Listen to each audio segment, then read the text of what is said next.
hands up, anyone like me who doesn't like Shakespeare? Oh, a room full of liars. Well done. Great start. Well, I even went to watch Othello once at the theatre, but only because Lenny Henry was playing the lead. But I still had absolutely no idea what was going on. But in recent years, a line that Shakespeare wrote has really resonated with me more than ever, and that is, "Uneasy lies the head that wears the crown." Now, my crown is a headdress. Sounds a bit woo-woo, but bear with me. My name's Maura Jackson. I'm known as a feather fixer. Also sounds a bit woo-woo, but bear with me. I'm a leadership specialist, a mentor, and an author. Now, in some Indigenous cultures, the leader of the tribe wears a headdress like this, and they get a feather every time they come back from a battle unharmed, every time they won a war. And so, inevitably, the person with the biggest headdress assumes a leadership position, not because of popularity or status, but because of survival, because they keep surviving battles. So I'd like you to just for a minute imagine your virtual headdress. How big is it? How many feathers have you got? What colour are they? Shocking pink like these. And more importantly, why did you get the feathers in the first place? What battles have you survived?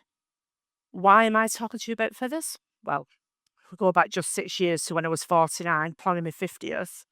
I was planning for a Nile cruise. That didn't happen, by the way. Spoiler alert. But I had a job that I absolutely adored. I had a reputation I grafted for. Life was good. Got a decent house, car, got a little dog. All good in the hood. And then I started to think about legacy, and I wondered what might be next for me. I'd not thought about this before, because after all, I've been a chief exec for 18 years. I worked in social care for over 30. I thought, what could be next?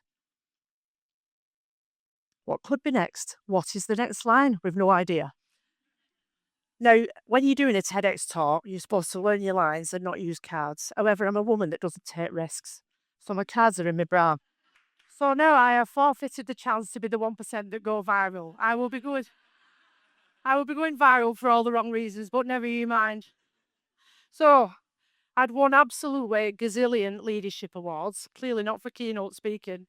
But I won loads of awards. I'd done business awards and I'd done stuff about leadership, and I'd even written a book. So my book is called Finding Your Feathers, and it is based on my 20 years of being a chief exec. Now, I was starting to think, the world is my oyster. Literally anything could happen. And then it did. What I had not anticipated was that in the acquisition of all my feathers, they were going to be tested in ways I couldn't possibly imagine, and absolutely nothing to do with work.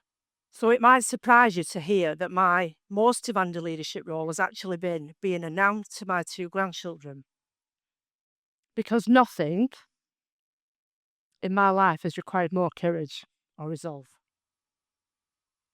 Now, when their world fell apart, I needed to rely on all the feathers I'd ever earned, because it would seem that my battleground was about to come out of the office and into the living room. So this is a lesson for all of us that the situation that you might have to lead could simply turn up on your doorstep. Now, 6 years ago, my 2 grandchildren did turn up on my doorstep. They were 8 and 1 at the time, and social services brought them and said, "We need to leave them for a couple of days while we assess a situation about non-accidental injuries." Those couple of days are now 320 weeks and counting. It's been 6.5 years.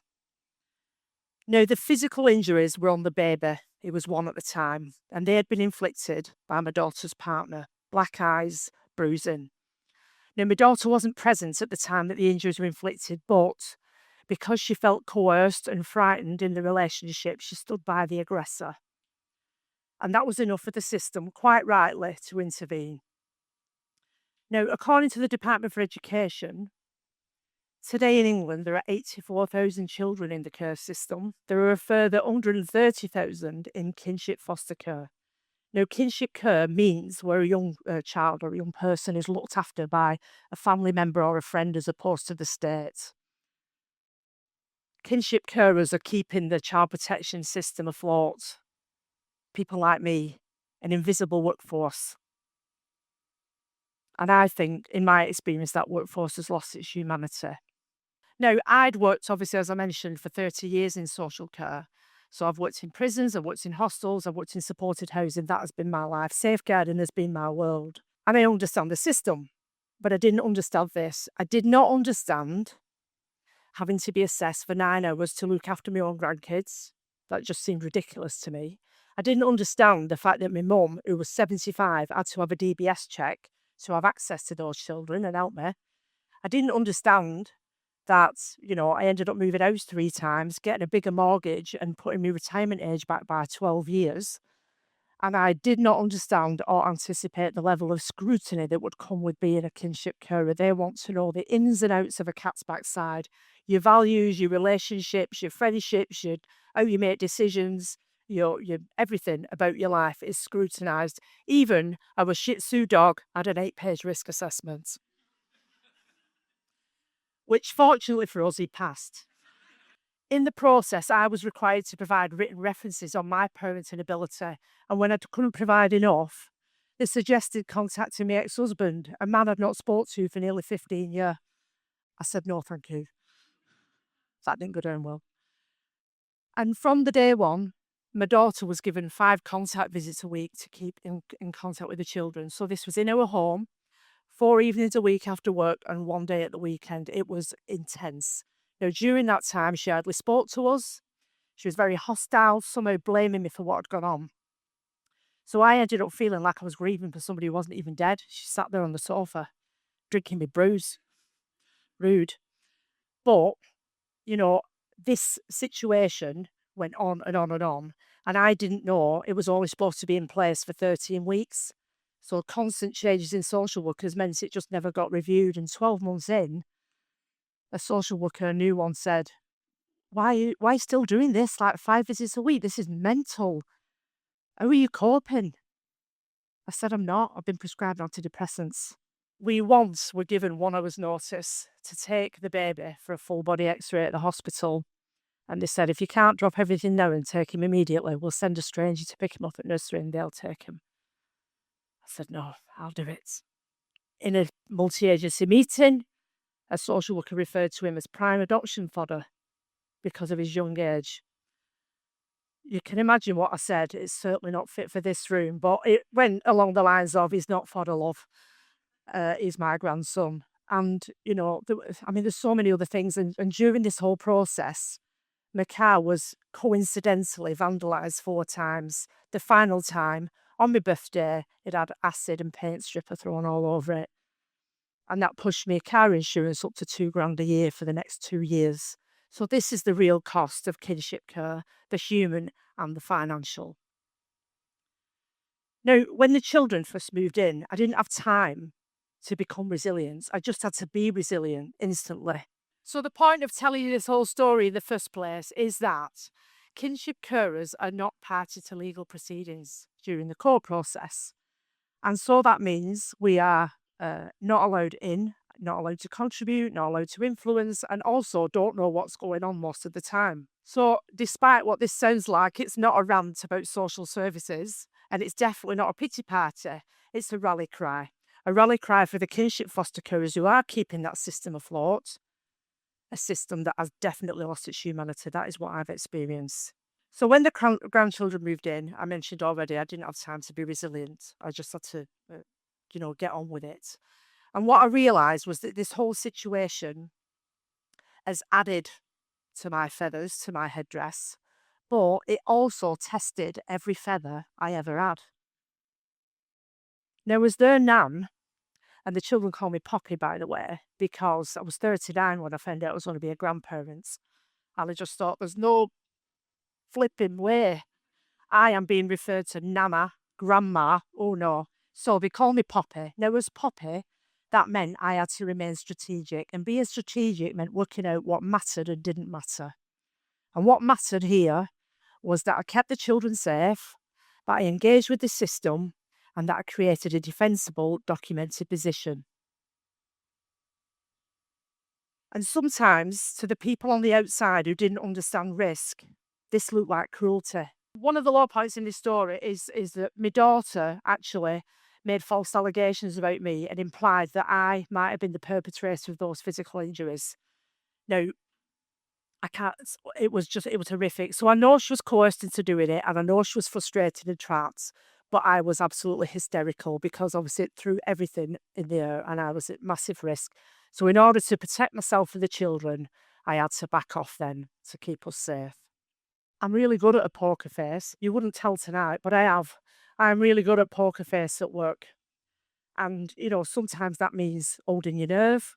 And holding your nerve is really important when you're doing anything leadership. But when I got faced with this situation where she made these allegations, there was no chance I could hold my nerve. I would just went to pieces. When the professionals failed us procedurally, which they did on numerous occasions, when they treated me as a problem rather than a partner, and when I felt like kicking off, which was often, by the way, and I just wanted to run away sometimes, I did hold my nerve. Because holding your nerve means letting the fear exist, but not letting it take over, not letting it steer. And being able to do all that means being risk aware. There were so many risks that I took in this situation. I risked my relationship with my daughter, which I've never returned, never got that back. I've risked my reputation professionally and personally, and very often I've risked my sanity. But I did know the greater risks, and the greater risks for the children were possibly ending up in foster care, which is a risk I'm not prepared to take. There was also a risk that we could end up going back to a dangerous situation, even though I'd not been previously aware, that was still a risk. And then the biggest risk of all really was for me to do nothing. I wasn't going to do that either. So I kept thinking all along, what are the children going to read in the records if they ever get access to them? What they're going to see and what can I live with? So I chose a story that I could stand behind, even though most of the time it was just breaking my heart. And that is because integrity is my biggest feather. So it would seem, after years of finding and fixing other people's feathers, that the children are my legacy, not the career, not the CV, which is a bloody belter, by the way, not the awards, and not even the book. The children are my legacy. They're now 15 and 8, safe and thriving. People ask me very often throughout this whole time, and even now, how did you do it? I said, I've got absolutely no idea. I'm not sure I did because some days it was cereal for tea and kids shoved on the iPads. But there you go. And how did you do it? People ask me now, and I'll say, it's not past tense. I'm still doing it. This is my life every day. Scouts, karate lessons, it's relentless. So, and I know I'm not alone. There's an army of kinship carers in this country keeping it going. Now, I just wonder how many people in here have got any experience with the care system, either as a carer or does anybody have any involvement with the care system? So there are a few people here. I mean, it's a lot. And I think it's time that kinship carers were treated as partners in this system rather than a commodity, which is how I felt. So as I conclude, I would like you to think about this. When we all leave here tonight, something could drastically change. Something could happen tonight that turns your life upside down. It could happen to any one of us. And when it does, leadership won't be your job title. Leadership will be the moment that you step up and get brave because there is simply no other choice. Now, when the children are old enough to read those records, if they ever do, they will see that I did not hesitate and I chose them first. So, after everything, after the courts, all the drama, 5 social workers, 4 car resprays, 3 nightmare house moves, 2 years in lockdown, and a shih tzu with a CRB. I have only got one leadership lesson left, and that lesson is one I think should be listened to by every social worker, every policymaker, every judge, and frankly, every human. And that lesson is, don't be a dick. I've not even finished.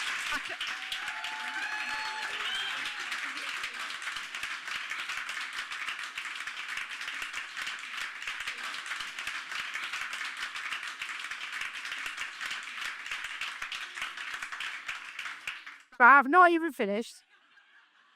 So can you please edit that massive round of applause in at the end when they all go, oh, nice, bloody hell.